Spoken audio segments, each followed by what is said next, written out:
This is the Haiti edition of the Alleviate Planet podcast, where we are learning in order to be better and teach better. I am Joel Amidon, and welcome to the show. In this Haiti edition of the podcast, we are going to answer a question from a first-year teacher and then dive into a conversation with my good friend and service trip co-leader, Carissa Chandler. In our conversation, we will discuss the featured book, When Helping Hurts, How to Alleviate Poverty Without Hurting the Poor and Yourself by Steve Corbett and Brian Fikkert, and we'll also share a little bit about what we are doing down here in Haiti, maybe a little bit of something about our partners in Camp Marie. But first, what we do here on the Alleviate Planet podcast is simple. We pull out ideas from books, interviews, other podcasts, basically any content that is out there, and consider how to apply those ideas to being better and teaching better. Ultimately, the goal is to lead people to love others through learning and teaching. Now, on to that question. So Sarah asked a fairly straightforward question. She said, what are good resources for a new teacher looking to address the achievement gap in her classroom? So I'm going to get to that. I'm going to give you some resources, Sarah. I'm going to give you a lot of resources, and they'll be found on amazonplanet.com/episode 6, so they'll be there. But first, let me just talk about your question. So a lot of people want to talk about the achievement gap, and for those that aren't familiar with the terminology, when you think about achievement gap, a lot of people talk about it as academic achievement differences between different groups of students, typically considering students grouped by race or ethnicity. And obviously, when you have a gap, you're talking about the need to close that gap. The only thing that I have just want to point out is when we talk about achievement gap, there seems to be this underlying assumption that the opportunity to learn is the same. If the opportunity to learn is the same for all these students, well then, and then there's an achievement gap, yeah, we have a problem. But I don't think the opportunity to learn is the same. It's not the same. The opportunities are not the same. So rather than thinking about an achievement gap, let's think about an opportunity gap, right? So that we're giving all students the same opportunities to learn, right? Are we giving all students the same access to rigorous curriculum? Are we giving all students the same access to high quality materials? Are we giving all students the same access to good questioning? There's some colleagues out there that have made this app called Equip, which is an app that you can use, or a piece of software that you can use to, as a teacher, you can track who you call on, when you call on them, what kind of interactions you have with students, to see, do you have any underlying trends to your teaching that you might not even be aware of. And also some people talk about implicit bias. Do you have implicit bias that you might not be aware of, that's just been there your whole life and you don't even know it's there? Also there just could be things that you're just not aware of. Like, for example, my first time teaching, if you sat, like when I was writing on the board, I'm writing with my right hand on the board, and when I turned to the class, I'd always turn to the left, right? So my left hand, you picture it in your mind, I'm writing on the board, the chalkboard with my right, I've got my left hand out, and I'm going to point at someone to ask to talk to.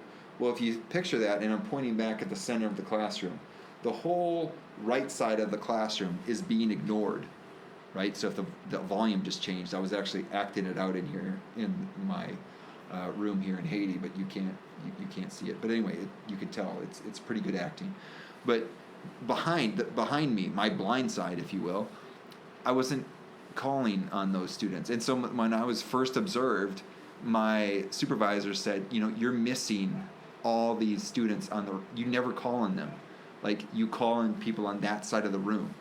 And it was just something that I had to train myself. Like, if I'm going to be right at the board and be writing up the responses, I need to be cognizant to call on both sides of the room, right, if there's responses. Or, as I got better at teaching, I thought, you know what, I'm not going to spend too much time in front at the board. There's too much dictated by me. How about I have them work in small groups, right? So then I can have more interactions while they're working on activities.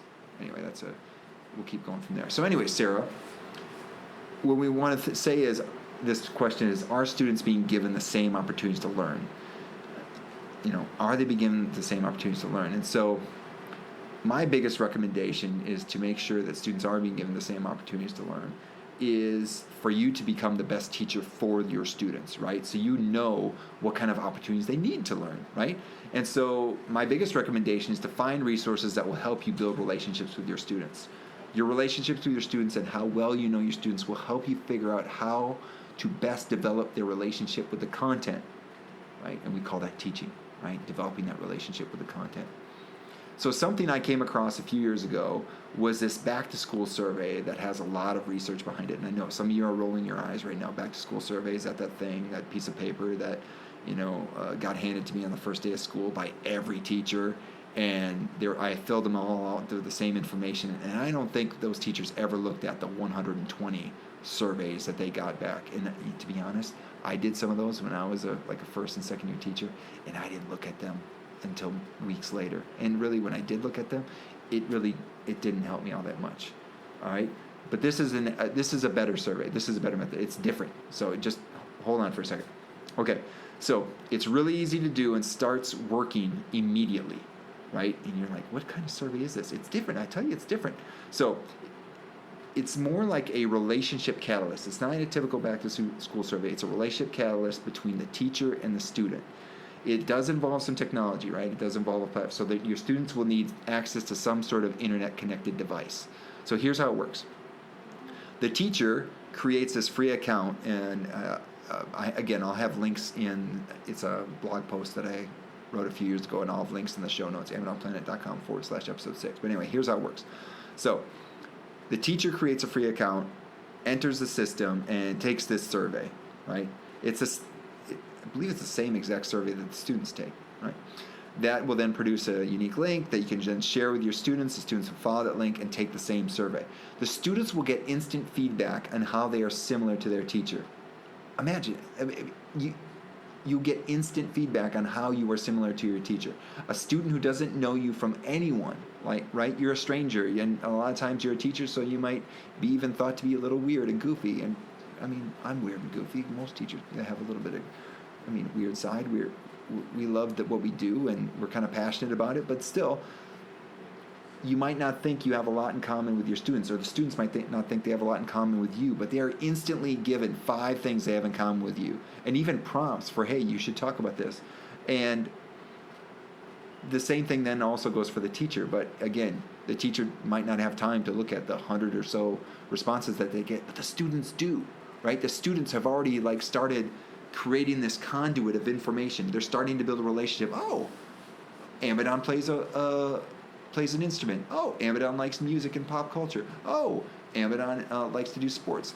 So they start to identify these things that have similarities to them, right? And then they start to see, oh, I can identify a little bit with my teacher. And that in and of itself, there's research behind it showing that little bit of a relationship can lead to academic outcomes, right? And so it's really nice. It's super easy to use, and there's again a lot of research out there, and there's actually a podcast too related to this content, related to that survey as well. Again, it's all in a post that I wrote a few years ago, 2 years ago. But I did check the links; it's all good. And again, you can find it at amazonplanet.com/episode 6. Okay, so. And also, just there's a lot of research out there that says if students have a relationship with an adult, a lot of good things happen. So maybe this could be the catalyst that you could be that adult that is a meaningful relationship for some of the students in your class. That's really good stuff. I'm also going to put in a link into some book recommendations as well. Chris Emdin has a good book that came out a few years ago. Also, having students work together is another way to build up relationships, because if they might not have a great relationship with you, but they might have a great relationship with another student who you do have a relationship with, and that can be an indirect conduit.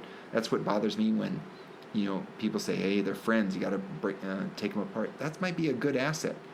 To have friends and automatically, because 2 people are friends, they can't sit by each other because they talk. That could be one of the best assets that they have, that they can talk to each other. You just got to get them to talk about math, right? And yeah, they might talk about other things, but if they're talking about math, they're winning, okay? All right, sorry, there's a little rant there. So yeah, Chris Emdin has a good book. There's also some stuff on complex instruction that I like to put in there that you might want to play around with. And also, you know what? There's a great book by Maggie Lampert called Teaching with Problems and the Problems of Teaching. And I love that book for first-year teachers because Maggie Lampert is like an expert teacher, an expert teacher, and a professor too. She was at Michigan State, and then she was at Michigan. I don't know where she is now. She's just great. Love this book. But anyway, she goes into great detail in that book about how she sets up her classroom and all the thinking, the why behind it. It's just a great book to get inside the head of a teacher. And for those of you not in education but are just interested in education, it's a great book to read because you see how much thought needs to go into what problems to use, how student responses need to be sequenced in order to get better at it. Which student should I call on to boost up their confidence or to help them identify some of their mistakes and to let them know that their mistakes are a good thing to have, right? We should do our math in pen, not in pencil, so that we honor our mistakes because mistakes are how we learn. All right, anyway, there'll be some other resources, other books that I can't think of on the top of my head, but they'll be posted in the show notes. So thanks for the questions, Sarah. Please send in your questions, and maybe we can address it on the next episode of the Emerald Planet podcast. But you might be asking, hey, how do I send in a question, Joel? Hey, that's a good question. The best way to submit a question is to get on my email list and reply to one of my emails. To get on the email list, simply navigate to AmazonPlanet.com and hit the red subscribe button. It's right under the initial banner. The email list is also the best way to hear about anything new going on in Amazon Planet, and I have a few things planned in the near future, so get on that email list. Send me some questions. If I get enough of them, I might just do a Q&A episode. All right, so now on to the episode's featured book, When Helping Hurts, How to Alleviate Poverty Without Hurting the Poor and Yourself by Steve Corbett and Brian Fikkert. But you know what? Just two more things. Just two more things before we jump into Chris and I's conversation about When Helping Hurts. First, a quick disclaimer. In no way will we be able to communicate the whole value of the book. And even if we did, it would be from our perspective. And as my wife says, it's from a teacher's perspective. And yep, that's right. In other words, if you like what you hear, go get the book for yourself. There's so much good stuff in it. Links to purchase the book can be found at AmazonPlanet.com/episode 6 or seek it out wherever you buy high-quality books like this one. If possible, try to support your local bookseller, like Square Books in Oxford, Mississippi. Also, just another side note, I did receive a book recommendation from Mike at 662 Jiu-Jitsu in Oxford for The Alchemist by Paulo Coelho. I think I'm saying that right. So Mike, my sister-in-law Allison, and a few other people recommended that book to me, and I know I've seen it around a lot, but I think I need to head down to Square Books and pick up a copy. The second thing, due to packing restraints, I was not able to have all the equipment I would have wanted to create the best quality audio experience for this podcast. So for the most part, the audio is pretty good, but it does get quiet in a few points. Just know that the volume picks back up after a few seconds. You should be able to catch on to what's going on in the conversation. Thank you in advance for your understanding. All right, enough delays. That's it. Let's get into it. Here's my conversation with Carissa on When Helping Hurts by Steve Corbett and Brian Fikkert. Okay, we are here in Haiti, beautiful Haiti. I am with my friend Carissa Pauley, and there is a lot of noise around here, so we're going to do our best to do a good recording. But yeah, we're here to talk about the featured book for this month's edition, or this episode of the Amazon Planet podcast, When Helping Hurts. But I'm going to first let my good friend Carissa Pauley do a little introduction of herself. She's been my friend for 4 years? 4 years. 4 years. Yeah. Good years. I would say good years. Yeah. But I'm going to let her give a little introduction.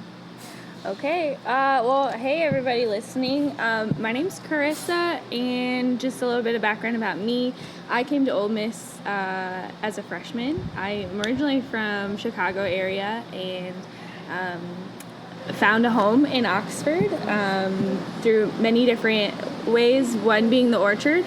And so, yeah, And that would be the Orchard Oxford, our church that we both go to. Yep, the Orchard Oxford. I live in Oxford now permanently. I got married while I was in college, so Oxford, Mississippi is my home. But I've had the privilege to be on several different trips with Joel, with the Orchard, and overall just the 410 bridge.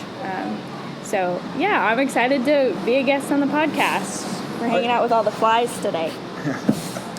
But yeah, there's some wildlife. We might hear a rooster crowing in the background, but that's okay. We are in just outside of St. Mark in the Arbonite department of Haiti, and just down the road from Camp Marie, which is our partner community that we're working in collaboratively this week during our short-term service trip through the 410 bridge. But that actually gives me back to you, Carissa. Mm-hmm. You have some experience with the 410 bridge. Maybe you can, and I've never talked about the 410 bridge on this podcast, and it's really central to our book. So maybe just give a little bit of background, or your background with the 410 bridge.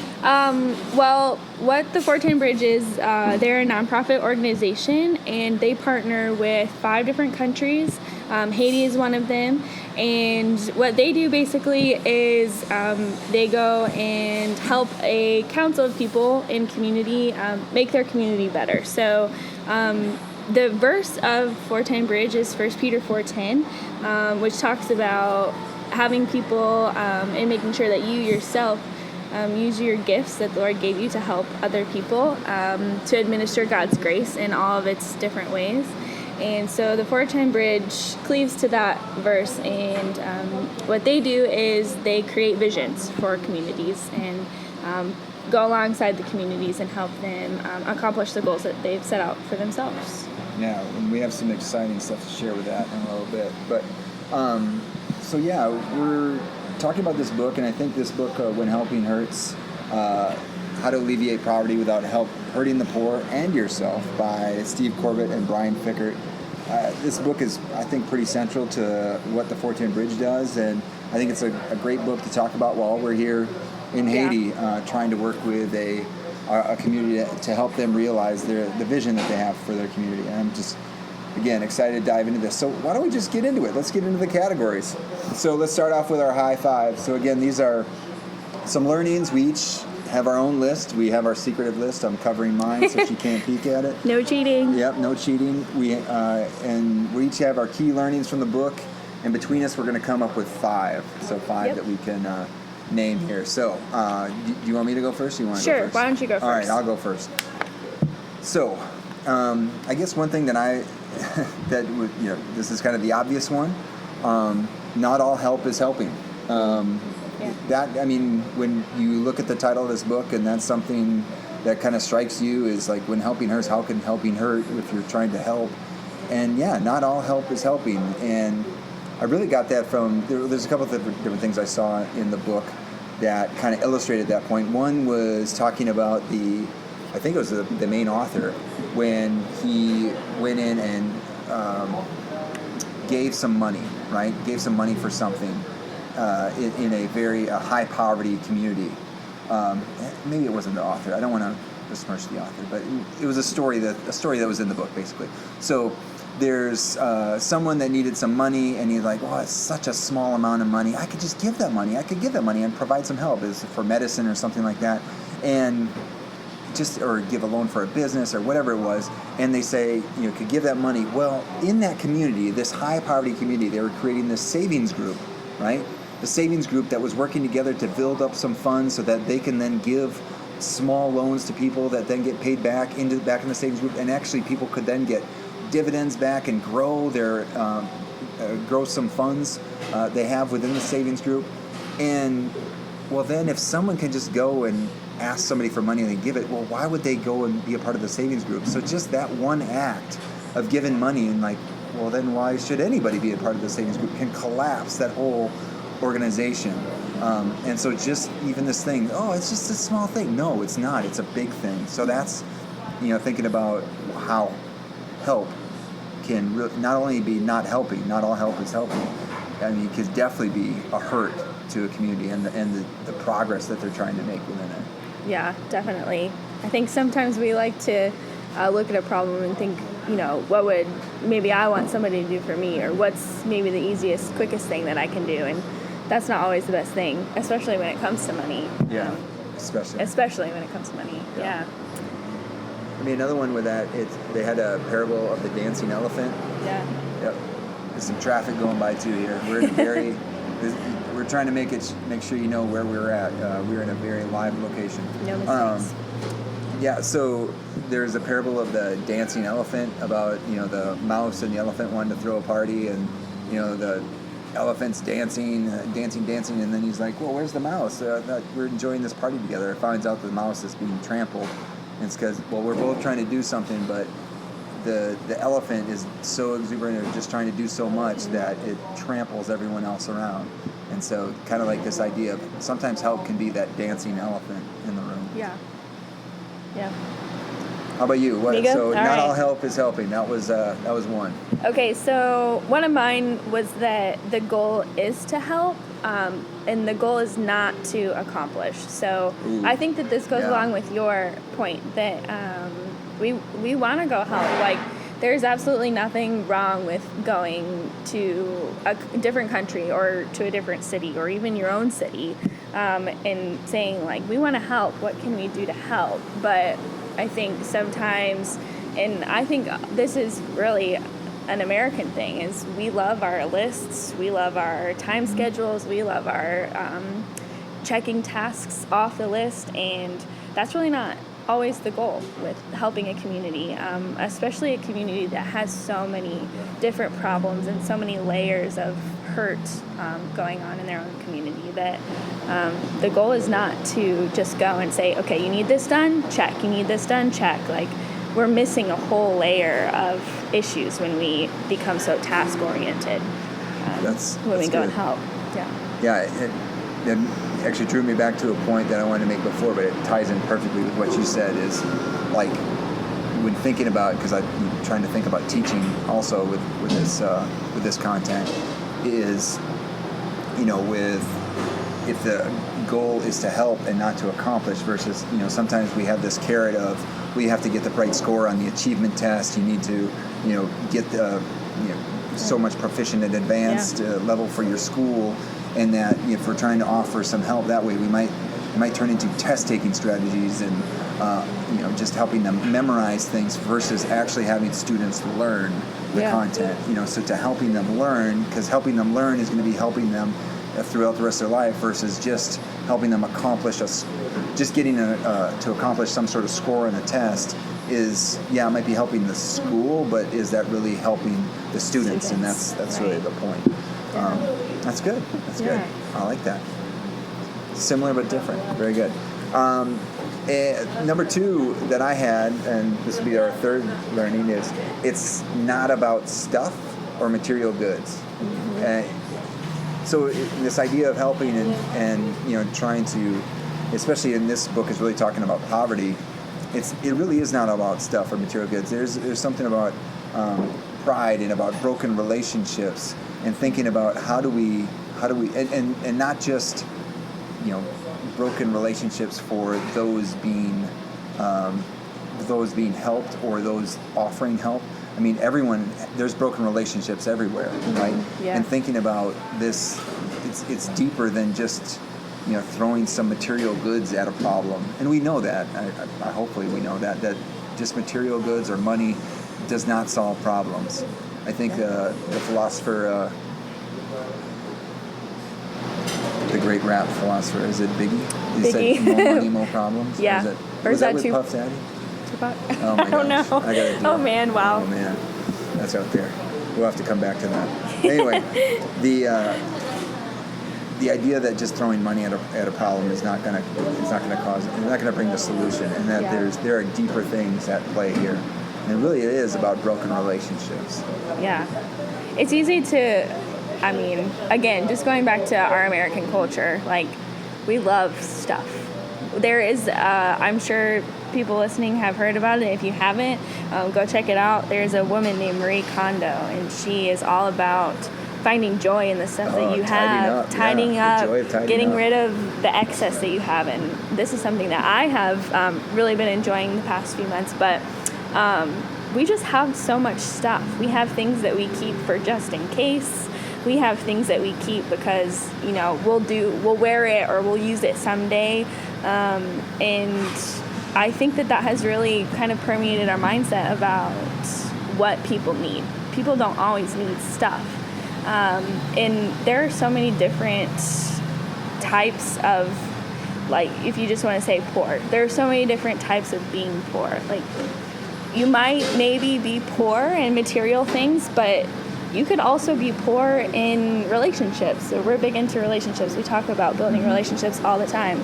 You could be poor in emotional stability, or you could be poor in spirit, in relationship with the Lord even.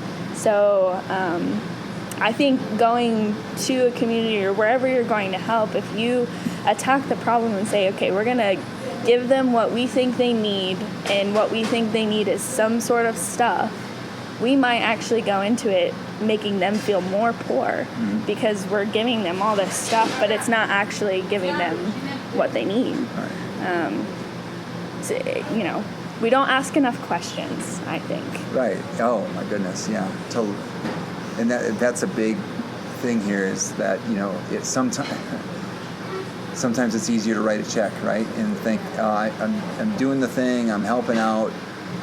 But maybe the best thing is to build a relationship with the person or the organization or whatnot that you're trying to help. And because that relationship could be so valuable, not only just from a helping make the world a better place, but just the joy between two people having a great relationship, right? Yeah. Or an organization and someone, that there could be some joy there that happens through the building of that relationship, that material goods might just interfere with that relationship. Yeah, definitely. It clouds relationships. It clouds our relationships even, like it's so easy to fight about things and stuff, and where should we spend our money? What trip should we go on? I want to buy this size TV and you want to buy the pool. What do we do now? Like Exactly. It's very clouding for sure. Excellent. Awesome. How about you? You got another one? Well, continuing on with the relationships, I think a huge thing that was notable from the book was that there are 4 foundational relationships that every person needs. The first being a relationship with God, the second being a relationship with yourself, and that's a whole nother talk for a whole nother day, really, but a relationship with other people, and then also a relationship with all of creation, the rest of creation. And there are a lot of ways to talk about this, but going back to what we're poor in, or what X, Y, and Z, who's poor in what, the first foundational thing that we need to, I think, look at and ask questions about is, how are the relationships with God? Like, we can't go into a situation or a mission trip and rightfully think, our relationship with God isn't the best. I'm not, doing my daily devotions. I'm not going to church, but I'm going to go on this mission trip and everything's going to be fine. Like, there is definitely a barrier between you and experiencing a relationship with the Lord there. So how much more is there a barrier between someone experiencing a relationship with the Lord and that affecting their day-to-day life? It just doesn't make sense, and it shouldn't make sense, because it's our foundation, right? A relationship with the Lord. And a relationship with ourselves, again, like I said, I feel like that's a whole nother conversation for a whole nother day, really. Coming from a psychology major, graduate, there are so many things we could talk about having a relationship with ourselves, but being in tune with what we need and knowing what we need and having the ability to express that, I think we can help people build a relationship with themselves by asking them questions. Like, I keep going back to that, asking questions, and having a relationship with other people. It's not just broken systems that create poverty, it's broken people that create poverty. And, broken relationships, we see that in Haiti all around. Fathers that aren't in their homes, husbands that have left and gone out of country for 6 years. We just learned a story about that this trip. It could be any number of things, but creating broken relationships within family systems or church communities, that creates poverty too. That was something, and that's something I think about with regards to building relationships with content in the classroom, but thinking about how do the other relationships that kids bring to the classroom, or even teachers bring to the classroom, those affect the types of relationships you're trying to build with content or with Yeah. learning or whatever you're trying to do. Like, there's so much that can play into that equation. See how that math talk I'm bringing Yeah. in here? Love it. Yeah. All the stuff that's being brought into that equation, it can disrupt everything. So when you think like, oh, why is this student learning? Well, there could be a lot of different things. Well, what's happening with this community? Well, there could be a lot of different things. There's a lot of different things can affect. And the idea that the book talks about those 4 different types of relationships is really helpful to think about that. Yeah.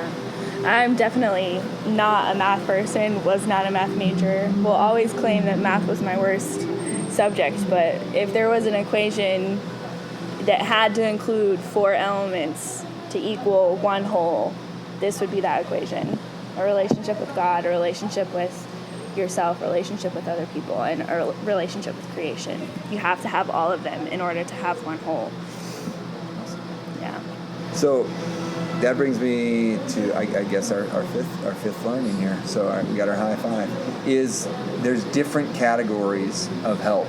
Like that was just really eye-opening to me, and thinking about the different types of help that people can have, and really having this idea about restoring relationships or restoring some things back to people. So thinking about the different categories of help, they talk about relief, rehabilitation, and development. Relief, rehabilitation, development. And so relief, and these have different types of relationship with a helper and those being helped. So relief is something that's happened. So a natural disaster, some sort of crisis where someone's coming in, there's bleeding happening, where a helper needs to come in and help stop the bleeding, right? Or provide something where, okay, your house blew away, we're going to provide a house, whatever, we're going to provide shelter, we're going to provide for your needs. Versus rehabilitation is bringing things back to the status they were before that crisis, right? And then development is then moving beyond that. And let me go backwards. So rehab is with input from the community to make sure, like, where were we at beforehand, and how do we get back there in a very eye-opening way. They have great examples in the book that talk about how they do that in a very intelligent way. So, like, if a tsunami hits, you don't bring in outside construction companies to come, build up communities. Well, no, how about first we make sure that we restore the construction companies in those communities so they can build up so we can help bring back some of the economy and stuff like. There's, again, great examples in the book. Highly recommend you pick it up.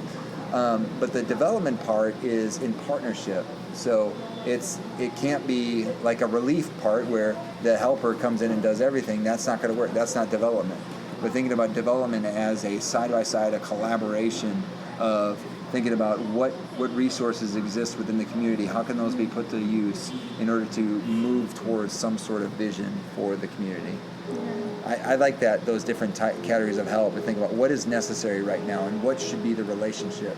Go ahead. Sorry, no, I was just going to say, it kind of seems like they have to go in order, almost. Like, at first there has to be relief, then rehab, then develop. Like, it would be equivalent to a bathtub overflowing and the faucet's still on, and I'm, ask somebody for help and they bring me a mop, but they don't turn off the faucet. Yeah. Like, we're mopping up, water, we're sort of tackling the problem, but we're not tackling the root of the problem. We're not doing it in a way that actually helps us move forward. Right. Yeah.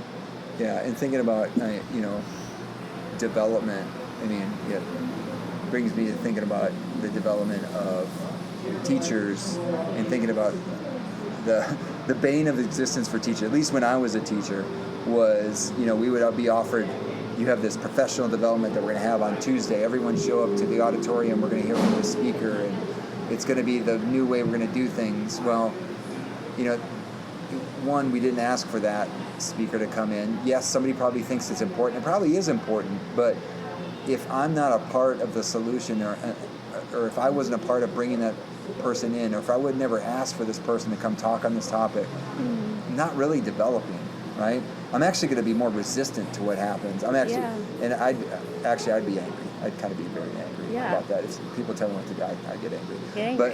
But and so I could see that's not development, right? That was not. I had the opportunity for development, but that didn't quite work out.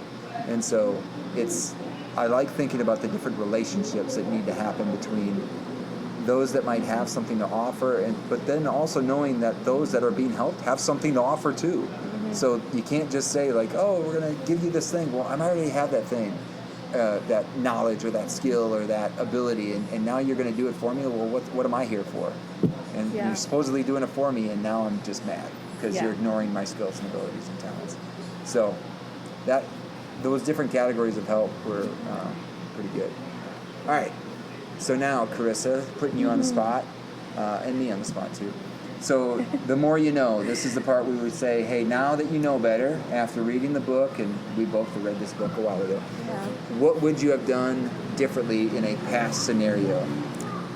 Can it be any type of scenario? Does it need to be like a trip scenario? It could be any scenario. Okay. So, another little thing about me, all of my mission trips that I've taken as an adult have been with the 410 Bridge, and I was required to read this book before an internship that I did, and so I feel like this book and the 410 Bridge philosophy that aligns with this book has been so indoctrinated in me. So I don't know about past trips, but I would say that this is so applicable in our day-to-day lives. Things that we do, like community groups, and so that's going to be my looking back is community groups and how I approached the members of my group as a leader. And I think, first of all, being a leader of anything is a growing experience, especially when you're leading yourself and people your own age, but leading people who are older than you. That's a big growing experience. But I think that I would just go back to the mindset of don't assume. Assuming, we all know that phrase and we're not going to repeat it, but don't assume. What? I didn't hear you. It was the traffic. Don't assume. Don't assume that you know the best way to help. Don't assume that you know the way that this person or this group of people feel loved. Just don't assume. Ask questions first. And I love psychology. I love counseling. That's why I'm going into it. And that's what we talk about too, is don't assume, ask questions, listen first. I love when people remind me that we have 2 ears and 1 mouth and we should use them accordingly. There you go. So, and this is helping without hurting. This is for everyone, everywhere, in every interaction that you have. It's so easy to bulldoze over people when we think, oh my gosh, I can help, I have the fix, and a lot of times we actually don't, because we don't even know what's wrong, because we haven't taken the time to find out what's wrong. Right. Yeah. That's really good. I actually gonna go back to. Man, I like what you brought up there, but and thinking about different relationships and thinking about what dealing with people, and so leading. You talk about leading. I talk about leading a classroom, and thinking about the types of help that I can offer as a teacher. And I didn't have the language before to think about it, and I think about so many times where I didn't go in with the right mindset with working with a student, and I actually then cause harm by robbing them of a learning experience, right? Where I told them the answer, like, hey, give me your pencil, let me show you something. Yeah. And versus like, no, there could have been ways with patience to do it well. But thinking about like with the last learning that I talked about, the different categories of help, going in and thinking about the student I'm working on right now, do they need relief? Are they in stress right now? Are they, having an anxious moment because they're in a math test scenario or whatever sort of thing, waiting for the honking car to go by. If we're having some sort of scenario where the student is in stress, like, do they need relief? Like, hey, maybe I just need to give them the answer and let's walk it backwards and think, how do we get to that answer? All right, that brings the stress level down. Or maybe they didn't get something from before, that some necessary language that they needed. So maybe we need to do some rehab. Or if we're doing development, that needs to be a cooperative learning experience, right? Where they're engaging in an investigation and moving forward where I can't tell them what to do because I know that they have the what's necessary to go through with the investigation and come up with the learning that's appropriate. I also get to thinking about, this is another thing I would do in hindsight, is associated with a trip where in the previous trips I'm like, hey, I'm a professor, I'm a PhD, and I would love to help out with math teaching, and I might have I did some things around math that I don't know were even necessary. They weren't necessary. I went in ready to say, hey, what can I do? What can I do? Versus, no, how about I ask some questions and learn? Yeah. And it's taken 4 years, and finally I'm understanding, like, you know what? I'm going to spend most of my time asking questions. Yeah. And learning as much as possible. And it's fascinating. It's so much fun talking with teachers and hearing what their expertise, and we have this joke, like the teachers have this secret sauce that they get to share with people about the good things that they're doing, and seeing like these different skills and abilities, and how not only do they already have the answers, but they have the answers that can help each other, which is cool to try to make some of those connections. But that's something that I would change. So just for that example, what are some questions that you found helpful in these interactions? They're pretty simple. One of them is like, what are your successes? And we start off usually with that, because I want them to talk about what's good happening, right? Versus like, I think a lot of times when maybe an outsider comes in and wants to ask questions, they're probably talking about, hey, what are your struggles? What are your issues? No, I want what's good? What's happening good? And you hear these great things. And then when they talk about struggles, there's been times when I'm like, hey, you're struggling with this, but that's their success over here. Like, and they're like, oh, yeah. And so maybe that's my biggest, maybe my biggest way to help is to ask questions and listen. Yeah. And you're there as, encouragement, really. Oh, we talk about all the time that, the white savior complex and coming in and just doing and fixing everything, but there's a danger to making another human feel inferior because you don't want to point out things that they're doing right, or you assume that they're not doing anything right. So I love that question about what are your successes. Like, I bet that immediately puts a smile on their face, one, and it brightens their day too, because they're like, oh yeah, like, that is good, like I am doing that well. And to be able to, build that, and you're building relationships too in those interactions, because you're like, oh, that person has that down and they need help with that, so why don't y'all get together, and, we don't even need to do any fixing. Right. We're just there to encourage. Yeah, that was a cool thing today, is we had a principal from a school that we'd visited before, and he recognized me, and so botanist, and we had a hug.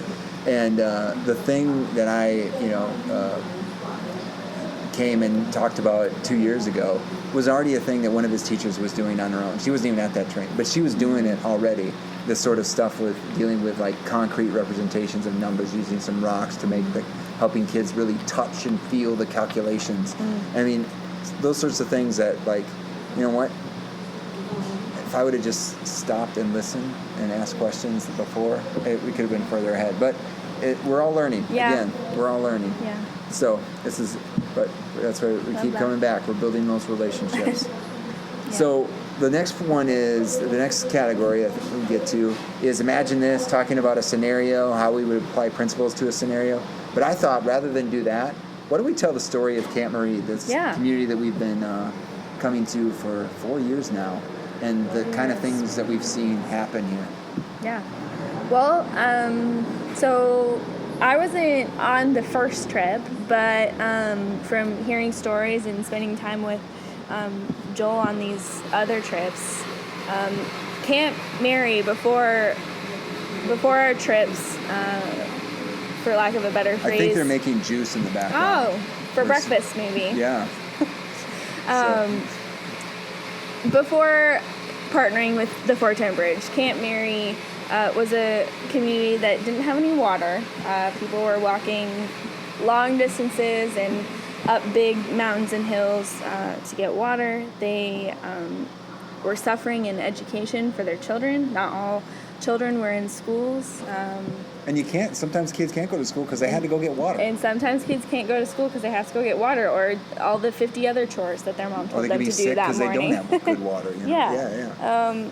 But again, and I want to stress that, like any other community, Camp Mary had their issues, but Camp Mary had issues that the 410 Bridge saw that, you know what, we want to come alongside them and help them out. So they did that, and in creating a leadership council who identified some projects that they wanted to work on, and then also having trips of people come in and work alongside them and encouraging them. Camp Mary now has a water system. They have more kids in schools. They're building more schools, and the best part about the vision of Camp Mary is that they're the ones driving the car for the vision. They're deciding what they want their vision to be. And, last year we got to hear their plan for more schools. So the best part about this whole experience is not only have they attacked the issues that they wanted to attack, but they're looking and seeing what else can we do, how else can we make this better, how can we create a system that works for us, and potentially teach other communities how to do this. So they're starting schools and churches, and which is amazing, absolutely amazing. They're starting schools and churches, and until they can get those walls built and chairs in those rooms, they're starting schools and churches, using the churches as an incubator for schools so that they can accomplish the goal of getting every single child in a schoolroom. Amazing, absolutely amazing. And we've gotten the privilege of seeing this vision coming to life firsthand. We've seen the buildings being built since we were just here last year. So, I mean, the vision of Camp Marie is, lots of different things, but what they are doing is they're working toward that vision, and they're not afraid to say, we want to do this, and they're not afraid to say, okay, this is how we're going to do this. Yeah. And then they follow through, which is amazing. Was it like we kept getting revealed, like more?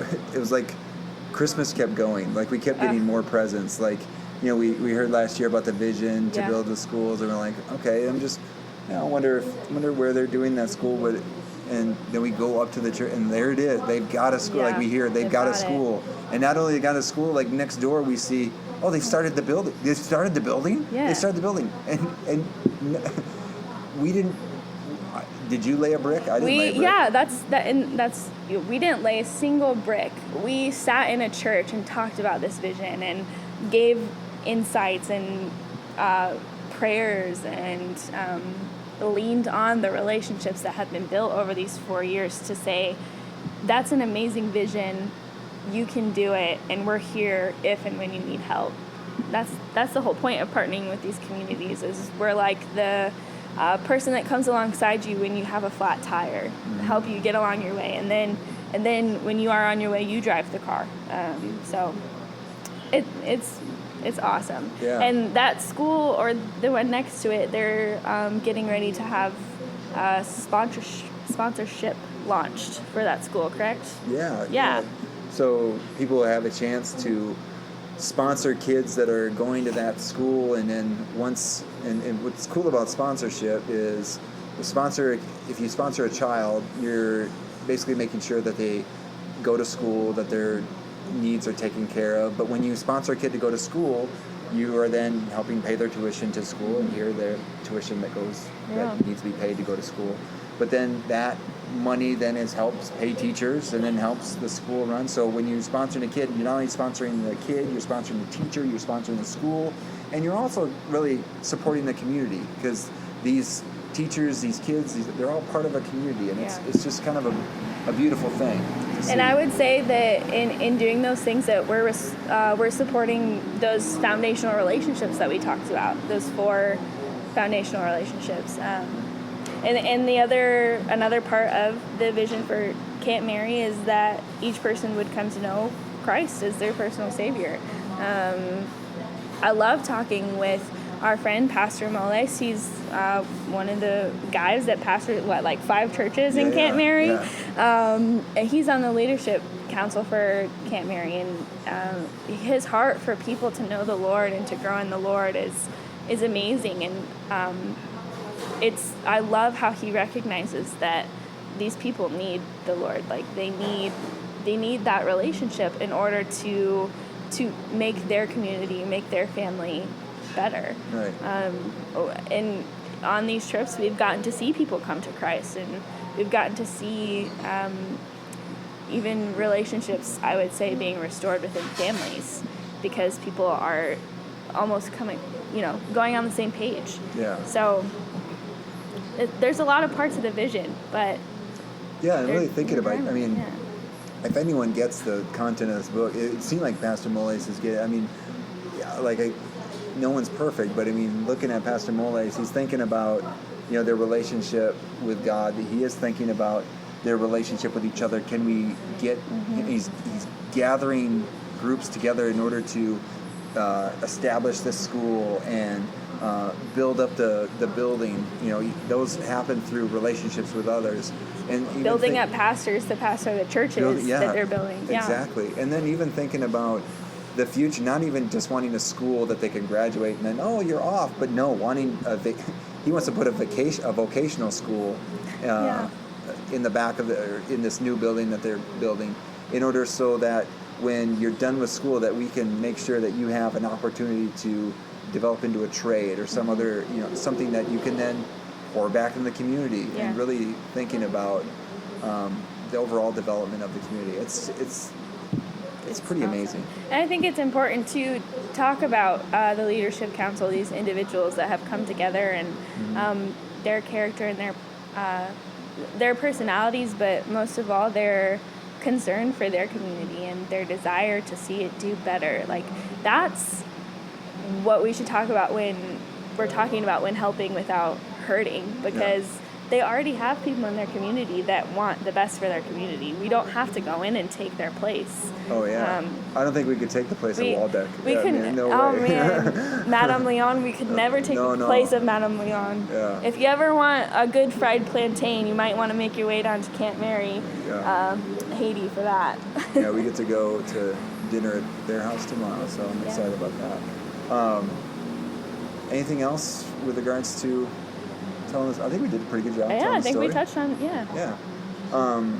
And also, you can go to I'll put a link in the show notes at amazonplanet.com/episode 6.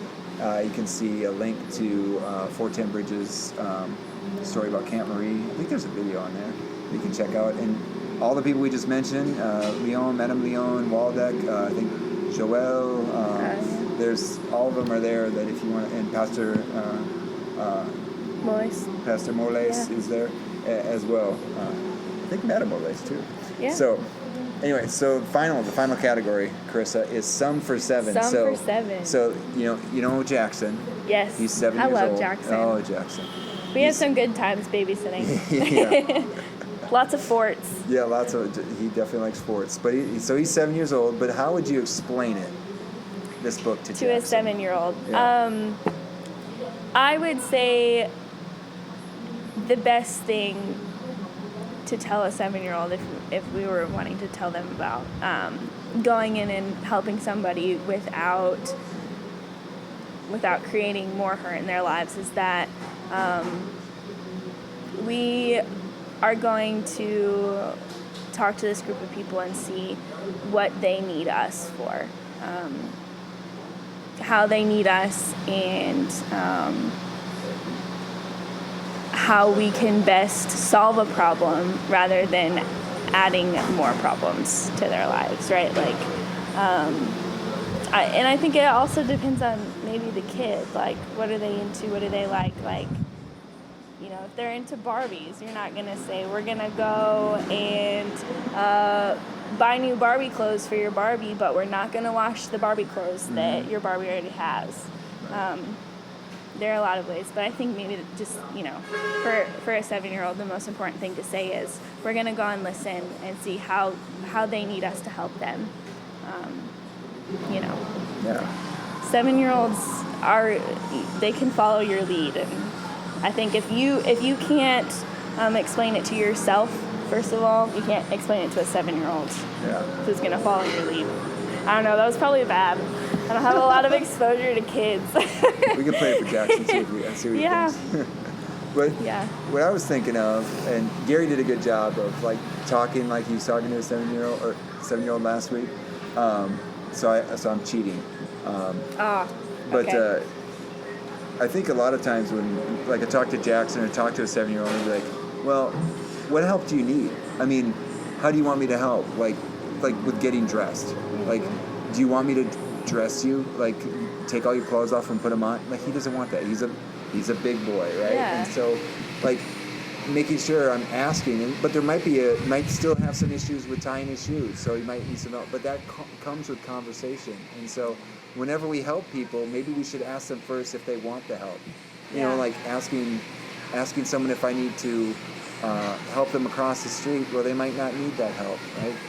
They might be able to do that just on their own. So those are some of the things that I was thinking about is kind of stressing that. That's good.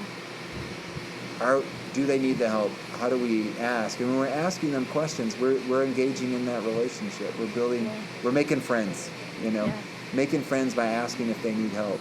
And I think that's really good. I mean, that reminds me of some of my inclusive education courses where I had a chance to interact with a guy who had difficulty. He used a wheelchair and he had difficulty using his arms, but we went out for a beer and he said, can you help me with put a straw in my beer for me? And I'm like, absolutely. Yeah, absolutely. Yeah. And we had a great time. He told great stories, but just seeing how I could offer help in situations, and it just offered asking questions, being a friend, being there, being together. So yeah, I love that illustration, especially because that 7-year-old can remember, like, how do I feel when my mom or dad asks me if I need help, like, and them remembering that, like, them helping them discover that their emotions are valid and respected.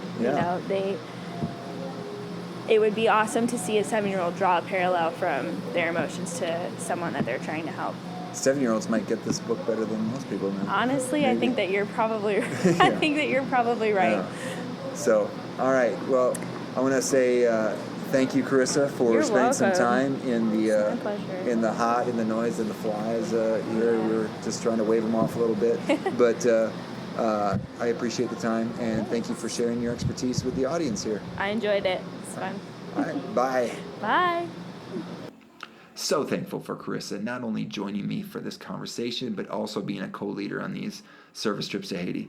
She gets the mission and vision of the 410 Bridge and helps me do a better job acting in alignment with those principles, and I'm forever grateful to her. If you are interested in learning more about the 410 Bridge, I posted a link in the show notes, amazonplanet.com/episode 6. You're probably tired of hearing me say that, to their homepage. But also, I posted a link to the page where you can sponsor their child sponsorship page.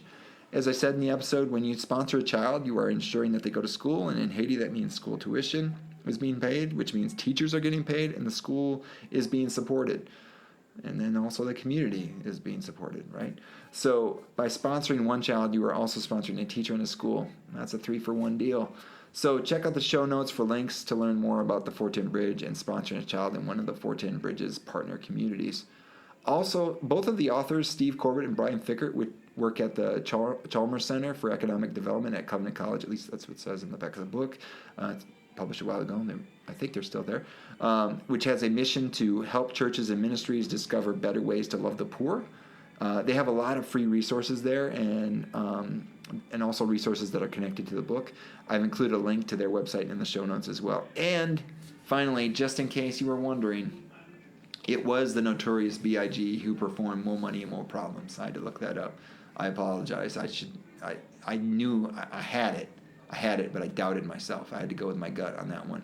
I kind of pride myself on pulling those song titles or artists especially from my generation of music. So that is all for episode 6 of the Amazon Planet podcast. You can find show notes for the episode at, you guessed it, AmazonPlanet.com/episode 6. If you're looking for ways to support the podcast, please do any of the following. Subscribe to the podcast in iTunes, Spotify, Stitcher, or Google Play. You can share the podcast, review the podcast through your preferred podcast provider. All those things that you do are putting data into the algorithms and allowing the podcast to become more visible to more people. So if you're finding this helpful and you want more people to find it, do any of those things, and that'd be a great help to me. Thank you in advance for any time or attention you give to this request. And other ways to support the work on Amidon Planet is to like the Amidon Planet Facebook page. Try to do a decent job of putting some posts up there. You can see some pictures from our trip. You can also subscribe to the Amidon Planet email list, which I mentioned earlier, which you can find on the AmidonPlanet.com homepage. And again, there is where you can you get on the email list, you get one of my emails, you can respond directly, asking a question, a comment, whatever. It goes straight to my Amidon Planet email. So finally, if you just want to engage with me via social media, you can also find me on Instagram, Twitter, LinkedIn, Facebook, all at the handle at Amidon Planet. I'll be looking for questions to address in upcoming episodes, suggestions for books to review or people to interview. I'll also be looking for ideas to improve the podcast, but you can also do that in the reviews. So anyway, however I get it, I get it. That is about all I have. Thank you for taking the time to listen to episode 6, When Helping Hurts, of the Amidon Planet podcast. Special thanks to Carissa for the conversation, and special thanks to Matt Mifflin for the music in this episode. Finally, thank you to all of you out there who are seeking to be better, teach better, and be the good in the world by investing in the lives of others. This world is a better place because you have decided to use the gifts you have been given to serve others. Thank you for all that you do.